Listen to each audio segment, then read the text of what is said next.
Hoy vamos a hablar de la gira de Sánchez por varios países africanos. Yo ya dejo mi posición clara, que mi posición me parece terrorífica, la posición de Pedro Sánchez en relación a las migraciones, al fenómeno de las personas migradas, porque desde luego el, sabemos que siguen ocurriendo con mucha frecuencia las revoluciones en caliente, que está denunciado hasta por Amnistía Internacional como un atentado contra los derechos humanos, y tenemos a Pedro Sánchez, pues que evidentemente se reafirma en su posición a este respecto. En fin, bueno, cuéntanos, Ainhoa, ¿qué te ha parecido el tema este de la gira de Sánchez? Adelante.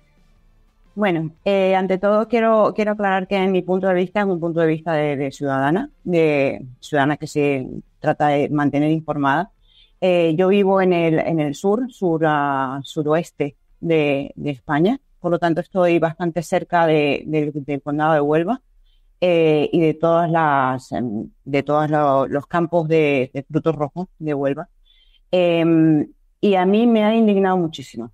Me ha indignado muchísimo porque llevo muchos años siguiendo la problemática que hay con las temporeras del fruto rojo de Huelva y las condiciones infrahumanas en las que las trabajadoras tienen que vivir en esos campos de cultivo son indignantes. Han sido denunciadas hasta por un relator de la ONU. En su día vino Olivier de Schutter y no podía creer que esa situación se estuviera viviendo en Europa. Y al día de hoy esa situación todavía no se ha solventado. Entonces, que el presidente vaya a los países que supuestamente de origen, de donde vienen los inmigrantes por vías ilegales, a establecer esto que era llamado tratados de migración circular. Esa migración circular existe desde hace mucho tiempo ya. En el caso de Andalucía, según tengo conocimiento, los empresarios andaluces, a través de la patronal de patronales agrarias andaluzas, van a Marruecos, por ejemplo, y ellos allí cierran los acuerdos de cuántas temporeros se van a traer a Andalucía, tanto a Almería como a Huelva, por ejemplo. Y en el caso de las mujeres de Huelva, su selección está basada en que sean mujeres sostén de hogar, que tengan personas a su cargo para de esa forma asegurarse, primero, que tienen la necesidad perentoria de trabajar, porque son sostén de hogar, y segundo, que van a regresar a su país de origen una vez terminada la temporada. Entonces, estas mujeres cuando vienen aquí a España, estas mujeres son abusadas por parte de los capataces, son abusadas en sus condiciones de trabajo, no las dejan beber agua durante todo el día, algunas no las dejan ir al baño. Entonces, ¿cómo se puede pretender ir a ningún país a proponer absolutamente ningún tipo de trato cuando lo que está pasando desde hace muchísimo tiempo en España son que se está trabajando en unas condiciones indignas e inhumanas? Y eso no se ha solucionado, pese a las denuncias de Amnistía Internacional, pese a las denuncias del relator de la ONU. Aquí no se ha solventado el problema, ni en Huelva ni en Almería. Entonces, ¿con qué moral vas a tú decirle a un país africano: mire, señores, les propongo que yo voy a preparar a su gente para que venga a mi país a vivir en qué condiciones? Si no tengo un ejemplo para dar de qué condiciones son dignas de trabajo las que voy a ofrecer yo en mi país de recepción, perdón. Entonces, a mí esto me tiene muy, muy indignada. Me parece que no es baladí que la derecha se esté cebando con él, porque hay cosas a las que hay que imprimirle un poco de coherencia. Y en este caso no se le está imprimiendo coherencia a todo este asunto. Y las devoluciones en caliente están sucediendo. O sea, aquí se devuelve en caliente a gente. Todavía no sabemos los 71 o 75 o 100 de la Bahía de Melilla, qué pasó ahí. Entonces, no le veo coherencia a toda esta actuación. No sé si es para generar ruido, que esté ocultando otras cosas de fondo, pero la verdad es que a mí me tiene muy indignada. Bueno, recordemos que las revoluciones en caliente muchas veces suponen devolver a personas cuya vida corre físicamente peligro en sus países de origen y que deberían tener el derecho a ser consideradas personas refugiadas y no se les permite el ejercer ese derecho y se las devuelve a sus países. Es terrorífica la situación con este tema de las revoluciones en caliente. Y luego hay otro tema que me parece muy interesante.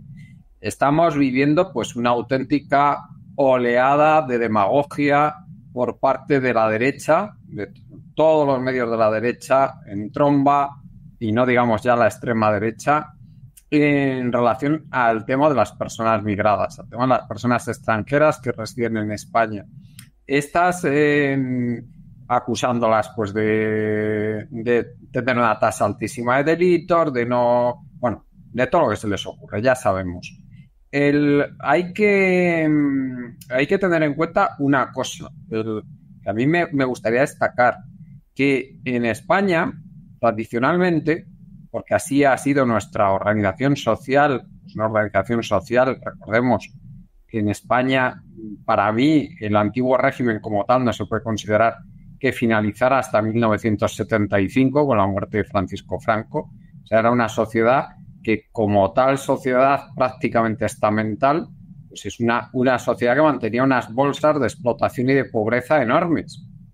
En 1975 la mayoría eran personas españolas, pero personas españolas que vivían en los límites del sistema, en los bordes del sistema o fuera directamente del sistema, con un racismo brutal, especialmente frente a la población gitana, que recordemos que a la muerte del dictador pues era más o menos el 1,5, entre el 1,5 y el 2% de la población.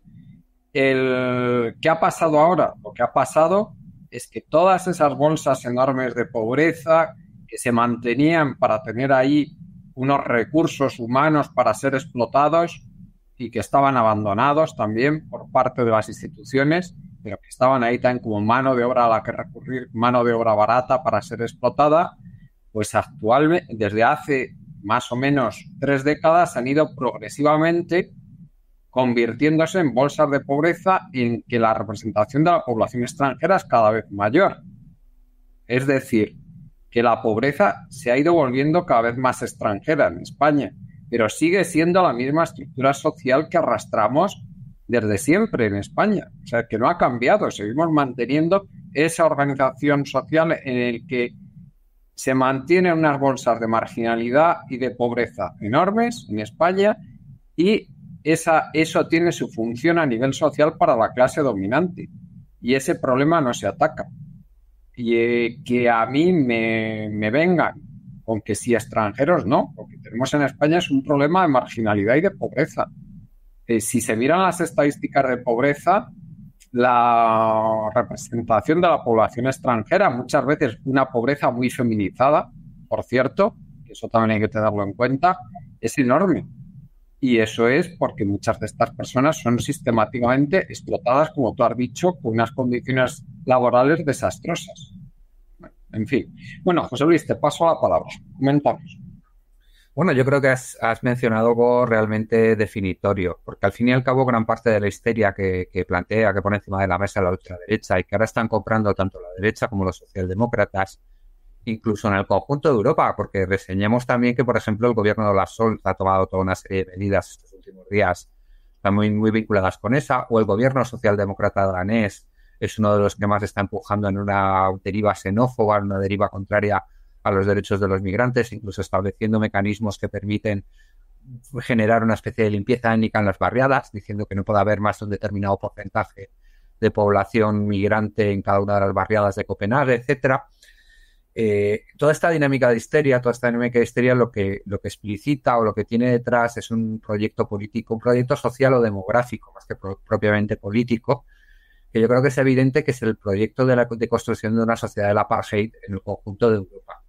No tanto el evitar que lleguen los migrantes. Nadie está evitando aquí que lleguen los inmigrantes y además sería absolutamente suicida desde el punto de vista económico y demográfico para el conjunto de la Unión Europea. Somos sociedades que están envejeciendo en un mundo donde además también la población en las próximas décadas empezará a decrecer a nivel global, no ya solo en Europa, sino a nivel global. Eso implica que la fuerza de trabajo joven, fuerza de trabajo con la vitalidad que implica la juventud, va a ser cada vez más necesaria en todas las formaciones sociales y muy señaladamente en Europa. Y tenemos una sociedad en Europa en la que además gran parte de la población joven pues tiene una formación media o alta que no va a aceptar en ningún momento tener o llevar a cabo determinados trabajos, como pueden ser los trabajos directamente en los servicios, los trabajos de menor cualificación en la agricultura, etcétera, etcétera. ¿De verdad pensamos que vamos a forzar de alguna manera a los jóvenes españoles, hijos de la clase media, y que lo que quiere esa gente ultraderecha es que sus hijos de clase más o menos media o imbuidos de ese efecto clase media trabajen en las condiciones que trabajan las temporeras en Huelva? Y eso no es así. Lo que queremos o lo que quiere la ultraderecha básicamente no es que no vengan temporeras, no es que no vengan trabajadores del sur o incluso de América Latina, porque pensemos también que la mayor parte de los migrantes que vienen a nuestro país no vienen por el sur, no vienen por la Valla de Melilla, vienen directamente en el aeropuerto, y vienen de América Latina. Claro que sí. También que no se suele decir. Más los múltiples migrantes europeos, muy señaladamente, por ejemplo, italianos, que también hay en nuestro país, ¿no? Pero teniendo en cuenta todo esto, lo que se quiere es generar una sociedad apartheid. El fin de la ley de extranjería no es tanto evitar que haya migrantes ilegales, que es algo que, bueno, pues es una visión utópica que además iría contra los intereses tanto de determinado empresariado español como del conjunto de nuestra estructura demográfica y económica, sino provocar que estos migrantes que vienen vengan a una situación de subordinación absoluta, en una situación de dinámica de apartheid, en la que tengan unos derechos distintos, una legislación distinta, una normativa distinta, y no puedan acceder a derechos fundamentales a los que accedemos el resto de ciudadanos. Y esto es lo que hay que señalar claramente, es decir, lo que se está provocando es una fractura en el seno de la clase trabajadora en una situación de crisis multidimensional, de crisis ecológica, de crisis social, política, cultural, económica, financiera, etcétera, en el conjunto de la Unión Europea, con una Unión Europea que está perdiendo que está perdiendo poder y capacidad económica a pasos agigantados desde el inicio de la guerra de Ucrania, en una Unión Europea que además no tiene una perspectiva de futuro clara, no se sabe muy bien a qué se va a dedicar este continente, no digo ya este país, sino este continente una vez que la locomotora alemana se está gripando, y por lo tanto en este escenario, pues este escenario de crisis social viene muy bien una cabeza de turco, nunca mejor dicho esa expresión, que yo creo que es bastante reveladora, y viene muy bien también el tener una fractura clara dentro de la clase trabajadora para que no se puedan producir movimientos de integración y de alianza en el interior de la clase trabajadora. Sí. Y sobre todo porque además yo creo que es que el problema fundamental es que la quiebra que estamos viendo a nivel teórico, esa quiebra de la que nos hablan los medios de comunicación, de lo que nos habla el país, de lo que nos hablan los grandes pensadores de nuestro tiempo, digamos mainstream, es esa quiebra entre el populismo, que ellos dicen por un lado xenófobo, etcétera, y por otro lado esa visión beatífica de la democracia occidental, liberal, parlamentaria, burguesa, etcétera. Pero esa quiebra se produce en el interior de la pequeña burguesía de la clase dirigente. No se produce tanto en el seno de la clase trabajadora. O sea, en el seno de la clase trabajadora lo que se pretende es provocar precisamente esa ruptura, esa quiebra, esa fragmentación, para tratar de evitar que tanto la clase media en proceso de proletarización como la propia clase trabajadora puedan establecer una alianza que haga frente a los grandes intereses oligopólicos que dirigen nuestro país, que dirigen la Unión Europea y que dirigen el conjunto del globo. Este es el problema fundamental. Y están apostando por una sociedad de apartheid para dentro de 20, 30 años, una sociedad abiertamente de apartheid, con dinámicas legales distintas. Al fin y al cabo era lo que planteaba el propio fascismo, ¿no? Decía que los derechos no eran derechos que se tenían por el hecho de ser humanos, sino que la legislación establecía los derechos de cada cual en función de su lugar en la sociedad.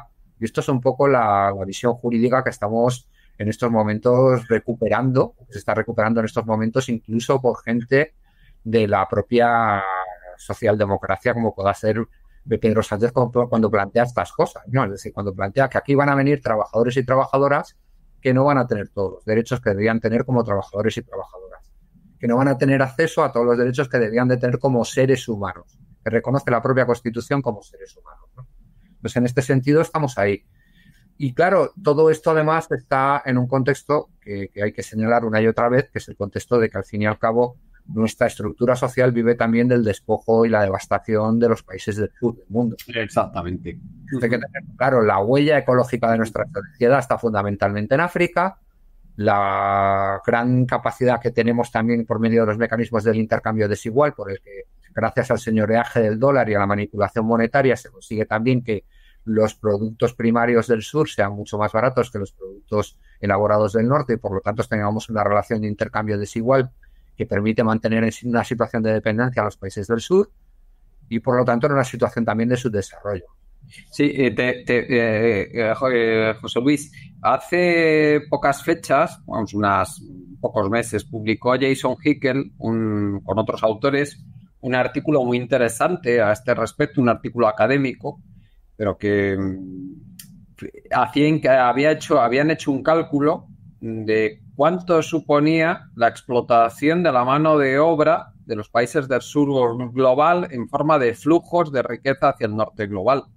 Y lo habían calculado que estaba más o menos en torno, si no recuerdo mal la cifra, que no variará mucho, en torno al 17-18% del PIB mundial de flujos netos simplemente por esa explotación. Y no hablemos ya de los recursos naturales o la huella ecológica sobre los países. Habla por parte de Pedro Sánchez y de toda la dirigencia europea de que van a hacer acuerdos con los países de origen o por lo menos con los países de tránsito, de tal manera que se desarrollen esos países a una cierta dinámica de desarrollo económico, etcétera. Todo esto es falso. Llevan décadas con esta historia y esta historia no solo es falsa, sino que además es contraproducente. Gran parte de la inversión exterior de los países del norte en el sur acaba generando dinámicas contraproducentes para el desarrollo endógeno en el sur. Acaban teniendo como contrapartida muchas veces también, por ejemplo, la apertura de las economías, la apertura a los productos del norte que implica también la destrucción de las economías locales y de los pequeños productores locales, implica toda una serie de dinámicas, la extracción, una dinámica extractivista brutal respecto a las materias primas, etcétera. Y esto además se impone a sangre y fuego, porque no nos lo están contando, pero ¿qué pasa con estos países del Sahel, por ejemplo, la alianza de estados del Sahel, Malí, Burkina Faso y Níger, que hoy en día han levantado la bandera de su independencia?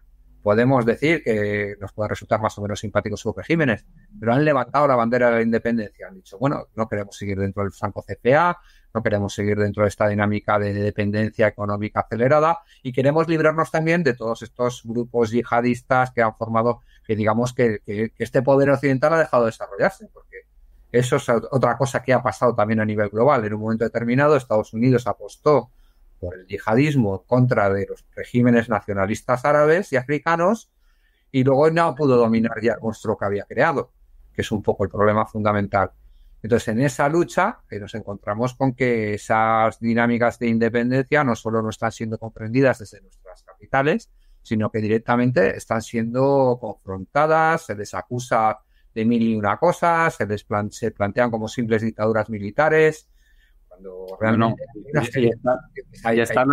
están hasta intentando, José Luis, crear guerras civiles allí, en la zona. Una dinámica de agresión en la que, por ejemplo, el régimen de Malí hablaba abiertamente del servicio secreto ucraniano en relación con determinadas actividades de yihadistas en Malí, ¿no? Es decir, hay una serie de dinámicas en las que se les da una configuración geopolítica y aquello se estructura en torno a una pura consideración geopolítica de quién tiene el poder entre los distintos imperialismos, pero no se da ninguna posibilidad al desarrollo endógeno de esas sociedades. La situación desde luego es terrorífica. En fin, Ainhoa, no sé si quieres comentar algo más sobre el tema antes de pasar al siguiente, pero desde luego a mí lo que me resulta lo más llamativo es cómo es sobre todo la hipocresía de todo el discurso de las clases dominantes en las democracias occidentales, en las democracias del norte global. Como dicen defender una cosa y luego en realidad están haciendo todo lo contrario. Dicen ser los máximos defensores de los derechos humanos. Hay la frase que ha quedado para la historia del jardín de Borrell, y luego lo que hacen es justo todo lo contrario cada vez que tienen ocasión o cada vez que se les cruzan los intereses por medio. Que yo diría que es lo más llamativo. Se mueven puramente por intereses, y todo el discurso de los derechos humanos no es más que hipocresía. Es una farsa.